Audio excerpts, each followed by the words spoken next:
ሰላም ሰላም እንዴት ናችሁ?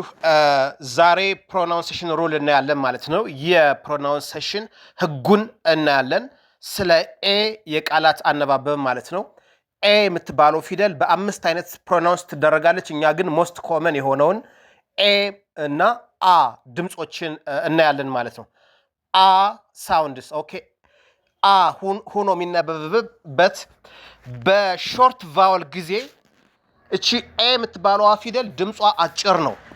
በሾርት ቫወል ጊዜ ሾርት ቫወል ማለት አንድ ቃል ውስጥ አንድ ቫወል ብቻ ያለበት። ለምሳሌ የሆነ ቃል ላይ አንድ ኤ ቫወል ብቻ ያለበት ቃል ካለ እሱ ድምፁ አጭር ነው። ኤግዛምፕል ለምሳሌ ቢኤዲ አሁን ሲነበብ የአ ድምፅ ነው ያለው።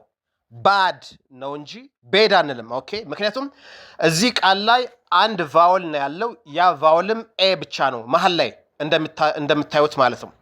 ቢ ኮንሶናንት ነው፣ ኤ ቫወል ነው፣ ዲ ደግሞ ኮንሶናንት ነው። እነዚህ ሲቪሲ ይባላሉ። ኮንሶናንት ቫወል ኮንሶናንት በሚመጣበት ጊዜ ድምፁ አጭር ነው።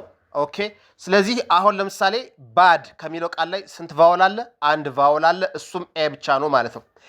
ይህንን የበለጠ ለመረዳት ሾርት እና ሎንግ ቫወልን ማወቅ ያስፈልጋል። ሾርት ቫወል ማለት በአንድ ቃል ውስጥ አንድ ቫወል ብቻ የያዘ ቃል ማለት ነው።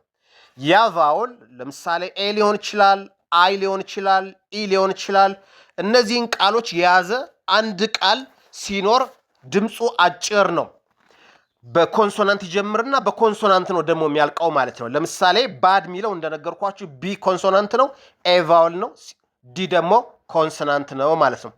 እንደገለጽኩላችሁ ነው ኤ የምትባለዋ ፊደል አምስት አይነት ፕሮናንሴሽን አላት ማለት ነው። ኦኬ ስለዚህ ሁልጊዜ ኤ ሁና አትነበብም ማለት ነው። አ ልትሆን ትችላለች ድምጿ አጭር ሲሆን፣ ድምጿ ረዥም ሲሆን ደግሞ ኤ ትሆናለች። ኤይ ተብላም ትነበባለች። እንደዛ እያለ ይቀጥላል ማለት ነው። ኦኬ እስኪ የበለጠ ትምህርቱ ግልጽ እንዲሆንልን የአ ድምፆችን ኤ የምትባለዋ ፊደል አ ሁና የምትነበብበትን ድምፆችን እንይ። ሲኤቲ ሲነበብ የአ ድምፅ ነው ያላት። ካት ድምጿ አጭር ነው። በአ ነው የምትነበበው ማለት ነው። ካት ሲ ኮንሶናንት ነው፣ ኤ ቫወል ነው፣ ቲ ኮንሶናንት ነው። ስለዚህ ኮንሶናንት ቫወል ኮንሶናንት በሚመጣበት ጊዜ ድምፁ አጭር ነው ማለት ነው። አርኤቲ ይሄን ስናነበው በአ ድምፅ ነው። ራት ኦኬ ድምፁ ርፍ ይላል ማለት ነው። ራት አይረዝምም፣ አይለጠጥም፣ ድምፁ አጭር ነው ማለት ነው። ኤፍኤቲ ይሄን ስናነበው በአ ድምፅ ነው። ፋት ይሆናል።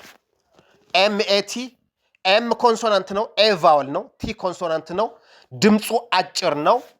ማት ኦኬ ኮንሶናንት ቫወል ኮንሶናንት ሲቪሲ የሚባለውን ያየ ነው። ሌላው የአ ድምፅ ያላቸው ሌላ ሁለተኛ ህግ ደግሞ ኦ እና ዩ መሀል ላይ ሲመጡ በአ ድምፅ ነው የሚነበቡት። እነዚህ ህግ ሁልጊዜ ይሰራሉ ወይ? ሁልጊዜ አይሰሩም። አንዳንዴ ህጉን ሊጥስ ይችላል። ግን በአብዛኛው ብዙ ጊዜ ለምሳሌ BOUNCE ይሄ ሲነበብ በአ ድምፅ ነው የሚነበበው። ባውንስ ኦኬ ባውንስ አ ብለን ነው የምናነበው። ኦ እና ዩ መሀል ላይ ስለመጡ ማለት ነው። COUNTRY አሁን ይሄን ብዙ ጊዜ ኮንትሪ የሚሉ አሉ። ይሄ ልክ አይደለም።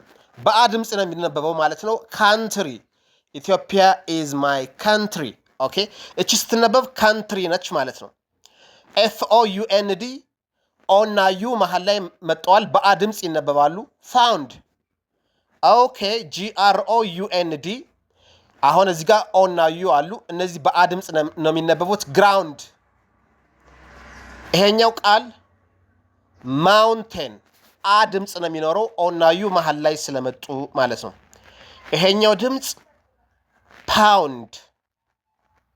ይሄኛው ቃል ሲነበብ ራውንድ ኦኬ በዛሬው ትምህርታችን ዘ ሾርት ኤ ነው ያየነው ማለት ነው። ኦኬ በአ ድምፅ የምትነበበዋ ኤ ድምጿ አጭር ነው። በሁለት ኮንሶናንት መሀል ስትመጣ አንደኛው ኮንሶናንት ከዛ ቫወል መሀል ላይ ይመጣና ቀጥሎ ያለው ደግሞ ኮንሶናንት ከሆነ ድምጿ አጭር ነው። ባድ፣ ካት፣ ራት፣ ፋት፣ ማት እንደዚህ እያላችሁ ነው የምታነቡት ማለት ነው። ቀጣይ ሌሎችን እንቀጥላለን። ቴንኪው